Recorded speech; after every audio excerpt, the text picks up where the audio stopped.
दोस्तों, हमारे जीवन में दुख तो बहुत आते हैं और यह दुख सबके जीवन में आते हैं, मगर हम अपनी जिंदगी में इन दुखों से बहुत परेशान हो जाते हैं। दोस्तों, आज हम आपके लिए लेकर आए हैं गौतम बुद्ध की एक ऐसी कहानी जो आपके दुखों को कोसों दूर कर सकती है। दोस्तों, इस कहानी के तर्क को समझने के लिए कहानी को अंत तक जरूर सुने। चलिए कहानी को शुरू करते हैं। बहुत समय पहले की बात है।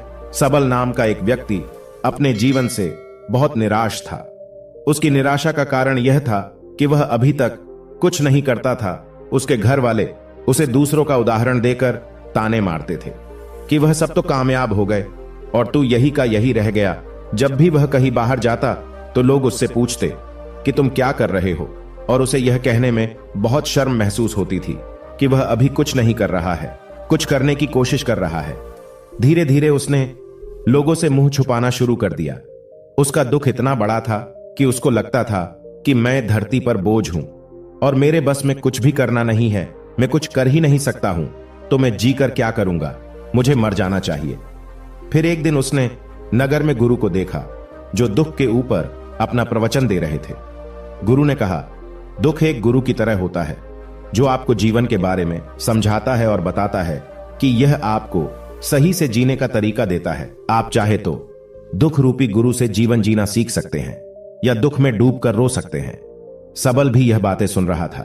उसने गुरु से कहा, दुख कुछ सिखाकर नहीं जाता बल्कि पीड़ा देकर जाता है। दुख की पीड़ा अनंत होती है। ऐसा लगता है कि इसके बाद कुछ नहीं मिलने वाला, कुछ नहीं होने वाला। मृत्यु भी उसके सामने कम लगती है। गुरु ने कहा, क्या दुख है तुम्हें? सबल ने अपनी सारी परेशानी गुरु को बताई और कहा, क्या मेरे दुख का आपके पास कोई समाधान है? गुरु मुस्कुराए और गुरु ने कहा, जब तुम्हारे जीवन में असली दुख आए तब मेरे पास आना, मैं उसका समाधान अवश्य करूंगा। यह कहकर गुरु वहां से चले गए। सबल ने सोचा, क्या मेरा दुख असली नहीं है? क्या यह दुख नहीं है जो मैं झेल रहा हूं? कोई भी मेरे दिल का दर्द नहीं समझता।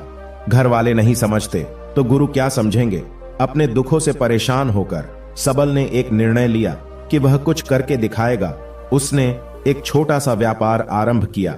उसे व्यापार में सफलता नहीं मिल रही थी, पर उसके घर वाले बहुत खुश थे कि वह कुछ तो प्रयास कर रहा है। धीरे धीरे उसे सफलता मिलने लगी और फिर उसने रफ्तार पकड़ ली। वह 2 वर्ष के भीतर ही एक बड़ा व्यापारी बन गया। अब सबल के आसपास काफी लोग थे जो उसे पसंद करते थे, जो उसकी चिंता करते थे, जो उसके कार्यों की सराहना करते थे, प्रशंसा करते थे। उसके माता पिता भी अपने बेटे की प्रशंसा करते थकते नहीं थे। उसके मित्रों की संख्या दिन ब दिन बढ़ती जा रही थी। वह बहुत खुश था। एक बार पड़ोस के कुछ मित्रों ने उसे समझाया कि जब वह बड़ा व्यापारी बनकर इतना सुखी रह सकता है तो सोचो, अगर तुम इस नगर के सबसे बड़े व्यापारी हो जाओ तो कितना सुख होगा। तुम्हारे पास कितने लोग तुमसे जुड़ेंगे, कितना यश तुम्हारा फैल जाएगा। स्वयं राजा भी तुम्हारी तारीफ करेंगे और जरूरत पड़ने पर तुमसे ही धन उधार लेंगे। यह बात सबल के मन में बैठ गई और अब वह अधिक प्रयास करने लगा। लेकिन यह सब कुछ उसे बहुत जल्दी चाहिए था। ज्यादा समय इसमें वह बर्बाद नहीं करना चाहता था। इसलिए उसने ऐसे कार्य किए जो उचित नहीं थे। उसने बहुत बड़ी मात्रा में धन उधार लिया। ज्यादा मुनाफा कमाने के चक्कर में अपने माल की गुणवत्ता खराब कर दी। उसके मित्र उसे जैसा समझाते गए वह वैसा करता गया। अब उसके जीवन का सुकून कहीं और चला गया था। उसे रात को नींद नहीं आती थी। सुख साधन की सारी वस्तुएं होने के बाद भी उसे किसी में सुख नहीं मिल रहा था। एक दिन सबल अपने रथ में बैठकर एक मार्ग से जा रहा था। रास्ते में उसने गुरु का आश्रम देखा। वह गुरु के पास पहुंचा और कहा, गुरुदेव, आपने कहा था कि जब जीवन में असली दुख आए तो मेरे पास आना। मेरे जीवन में बहुत दुख है, मैं रात को सो नहीं पाता हूं। सबल ने गुरु को अपनी सारी बात बताई। गुरु ने कहा, जब तुम पहली बार मिले थे तब भी तुम किसी दुख में थे। उस दुख से तुमने क्या सीखा? सबल ने कहा, मैंने सीखा कि केवल सोचने मात्र से कुछ नहीं होता है। अपनी सोच को साकार करने के लिए कर्म करना पड़ता है और केवल कर्म करने से कुछ नहीं होता। कर्म को अंतिम पड़ाव तक ले जाना आवश्यक होता है। चाहे रास्ते में कितनी भी बाधाएं आए, कर्म करना चाहिए। लोग केवल सफल व्यक्ति को ही महत्व देते हैं। बाकी सब चाहे कितना भी अच्छा क्यों ना हो, इस दुनिया के लिए वह बोझ ही कहलाता है। गुरु मुस्कुराए और गुरु ने कहा, जब तुम्हारे जीवन में असली दुख आए तब मेरे पास आना। मैं उसका समाधान अवश्य करूंगा। सबल ने गुरु को एक घड़ा भेंट किया जो सोने के सिक्कों से भरा था। घड़े को देखकर गुरु ने कहा, इस घड़े को वहां उस पेड़ के नीचे गड्ढा खोदकर दबा दो, यह मेरे किसी काम का नहीं।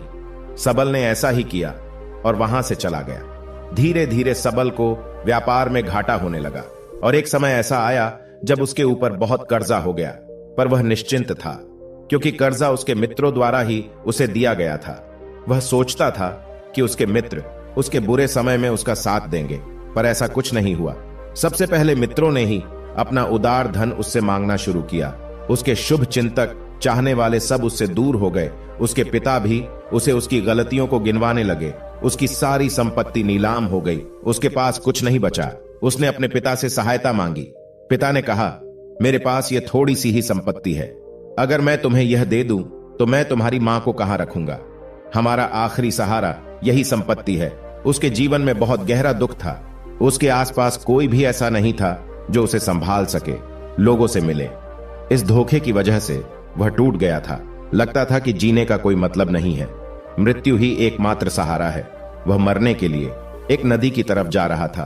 तभी रास्ते में उसे याद आया कि गुरु ने कहा था कि जब उसके जीवन में असली दुख आए तो वह उनके पास आए और वह उसके दुख का समाधान करेंगे। सबल गुरु के पास गया और उसने गुरु को सारी बात बताई और कहा कि मेरे दुख का समाधान कीजिए गुरुदेव। गुरु ने कहा, जब तुम्हारे जीवन में असली दुख आए तब मेरे पास आना, मैं उसका समाधान अवश्य करूंगा। सबल ने कहा, असली दुख क्या होता है गुरुदेव? क्या अब जो मेरे जीवन में घट रहा है वह दुख नहीं है? गुरु ने कहा, पहले यह बताओ कि तुमने अपने इस दुख से क्या सीखा है? सबल ने कहा, जो लोग हमारी तरक्की के साथ हमारे साथ साथ आए हैं वह हमें धोखा देंगे, क्योंकि हमारे बुरे समय में वह हमारे साथ नहीं रहेंगे बल्कि उसका फायदा उठाएंगे। भरोसा केवल उन्हीं लोगों पर करना चाहिए जो हमारे बुरे समय में हमारे साथ खड़े रहे हो, और ऐसे लोग बहुत कम ही देखने को मिलते हैं। जिन्हें मिलते हैं उन्हें हमेशा उनकी कद्र करनी चाहिए। कभी किसी के खिलाफ षड्यंत्र नहीं करना चाहिए। ईमानदारी और धैर्य के साथ काम करना चाहिए, लालच नहीं करनी चाहिए। फिर गुरु ने पेड़ के नीचे गड्ढा खोदकर घड़ा निकाला जिसमें सोने के सिक्के भरे थे, और वह घड़ा सबल को दे दिया और कहा, जब असली दुख हो तभी आना। सबल ने गुरु को प्रणाम किया, धन्यवाद दिया और वह घड़ा लेकर चला गया। उस धन से उसने दोबारा व्यापार शुरू किया और अब वह छोटा सा व्यापारी बनकर भी खुश था और ईमानदारी से काम करते करते वह एक बड़ा व्यापारी भी बन गया। हालांकि इसमें उसे अब कुछ समय लगा, लेकिन अब वह खुश था। उसका जीवन खुशियों से भरा था। लेकिन आप कितने ही अच्छे हैं, कितना ही अच्छा काम करते हो, दान करते हो, पुण्य करते हो, लोगों की मदद करते हो, जीवन में दुख सबके आता है। उसी प्रकार सबल के जीवन में भी दुख आया। उसके माता पिता की मृत्यु हो गई। वह दोनों एक ही दिन मृत्यु को प्राप्त हो गए।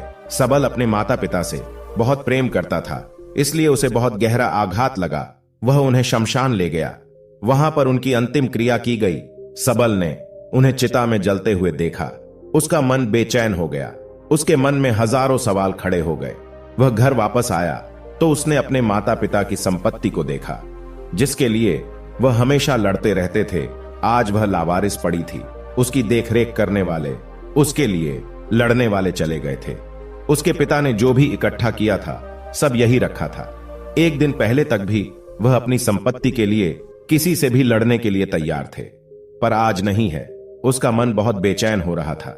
लग रहा था जैसे कुछ खाली है, कुछ अकेलापन है, कुछ डर है, कुछ तो है जो समझ नहीं आ रहा। इसलिए वह गुरु के पास पहुंचा। गुरु ने सबल को देखते ही कहा, क्या कोई दुख है?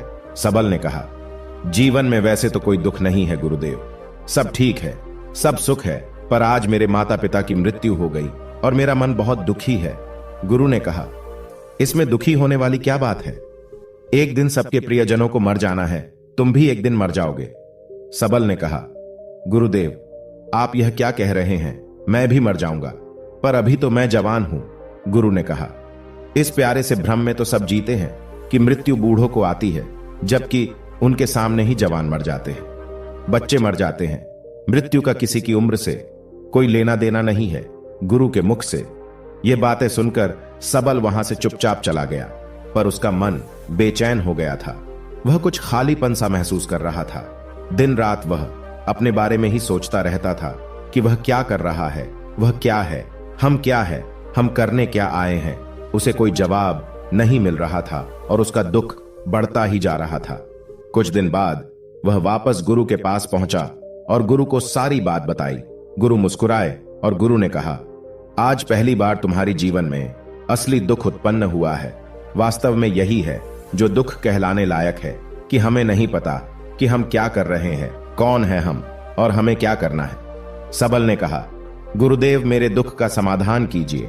गुरु ने कहा, हम सब अपने जीवन भर क्या इकट्ठा करते रहते हैं। सबल ने क्षण कहा, गुरुदेव सभी लोग धन संपत्ति, मान सम्मान, प्रेम, परिवार, मित्र, शत्रु आदि इकट्ठा करते रहते हैं।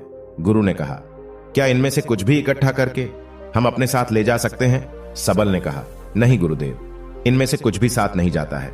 मेरे माता पिता के साथ भी कुछ नहीं गया, सब तो यही रह गया। गुरु ने कहा, ध्यान से समझना, इस दुनिया में जिसे हमें इकट्ठा करना है उसे हम कभी इकट्ठा करते ही नहीं। सभी चीजों को देखते हैं लेकिन उसे देखते ही नहीं जिसे हमें इकट्ठा करना है, और वह है हम खुद। हमें इस दुनिया में अपने आप को इकट्ठा करना है ताकि जब हमारी मृत्यु हो तब हम एक हो सके और अपने आप को पहचान सके। हम बटे हुए हैं प्रेम में, नफरत में, क्रोध में, धन संपत्ति में, धर्म जाति में, दूसरों को लूटने में और अपने आप को लुटाने में, और ऐसी ही हजारों लाखों छाव में, वासनाओं में हम बटे पड़े हैं। हम टुकड़ों में जीवन जी रहे हैं। हमारी चेतना कभी एक नहीं हो पाती। हमारी ऊर्जा शक्ति बिखर गई है, इसलिए हमारे पास इतना भी समय नहीं है या इतनी भी शक्ति नहीं है कि हम मुड़कर अपनी और देख सकें।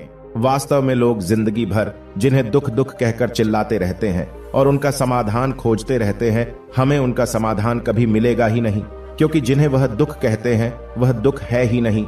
इसलिए यहाँ किसी को कभी उनके दुख का समाधान नहीं मिलता। वह बस एक परिस्थिति से छूटकर दूसरी परिस्थिति में फंस जाते हैं।